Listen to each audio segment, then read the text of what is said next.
ચોમાસાની સિઝન અને વાવણીનો સમય એકદમ નજીક છે ત્યારે વીરપુર પંથકના ખેડૂતો મોટી ગંભીર મુશ્કેલીમાં મુકાયા છે। તો ખેડૂતો માટે અત્યારે ખેતર તૈયાર કરવાનો બરોબરનો સમય આવ્યો છે, પરંતુ પેટ્રોલ અને ડીઝલની ભારે અછતના કારણે ખેડૂતોના ટ્રેક્ટરો ખેતરમાં અધવચ્ચે થંભી ગયા છે।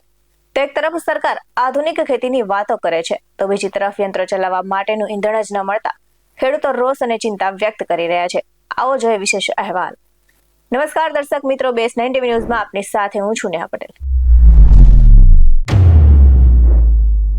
યાત્રાધામ વીરપુર ગામ અને આજુબાજુના ગ્રામ્ય પંથકમાં ખેડૂતો હાલ ભારે મુશ્કેલીમાં મુકાયા છે।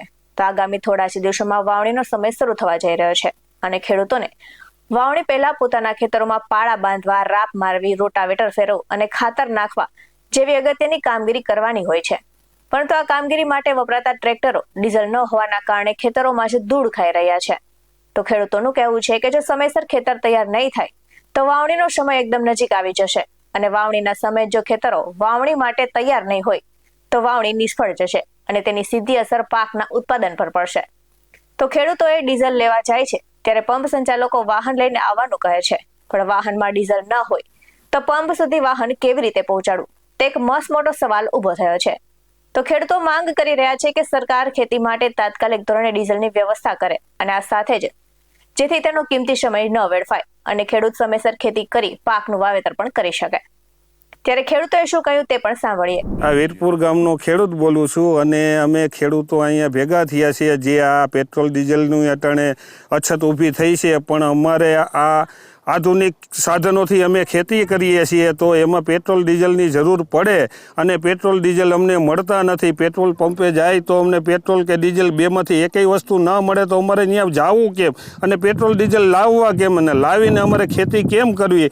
તો આ વિશે અમને આ વિષયનું મૂંઝવણ પડે છે અને અમારે સરકારને એવું નમ્ર વિનંતન કે આની વિશે સરકાર ધ્યાન આપે અને ખેડૂતને બનતા સુધી જેમ મદદ પૂરી થાય એટલી મદદ કરે પેટ્રોલ ડીઝલની। રમેશભાઈ ક્યાડા વીરપુરના ખેડૂત બોલું છું। હવે અમે બધા અહીં ખેડૂત લોકો ભેરા થયા છે।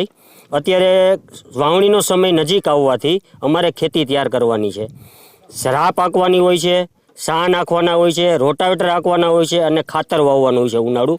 જો અટાણે ડીઝલ મળતું નથી, ડીઝલની ખેંચ બહુ ઊભી થઈ ગઈ છે અને વાવણી થઈ જાય તો અમારે ખેતી તૈયાર કર્યા વગર વાવણી કઈ રીતે વાવવી એ મોટો પ્રશ્ન છે। ડીઝલ લેવા અમે કેન લઈને જાય છે પેટ્રોલ પંપે તો કે તમે વાહન લઈને આવો, પણ ડીઝલ વગર અમારે વાહન પેટ્રોલ પંપે લઈ કઈ રીતે જવા? તો એ બાબતે ખેડૂત પ્રત્યે સરકાર થોડુંક નરમ વલણ અપનાવે, સારી નજર રાખી અને ડીઝલ પ્રત્યે થોડુંક કરાવે તો સારું કહેવાય। આવા જ વધુ અહેવાલ સાથે ફરી મળતા રહીશું। તમે અમારી યુટ્યુબ ચેનલને સબસ્ક્રાઇબ કરવાનું, અમને ફેસબુક અને ઇન્સ્ટાગ્રામ પર ફોલો કરવાનું ભૂલશો નહીં। બાકી નવી અપડેટ્સ મેળવવા માટે આપ જોતા રહો બેસ9 ટીવી ન્યૂઝ। નમસ્કાર।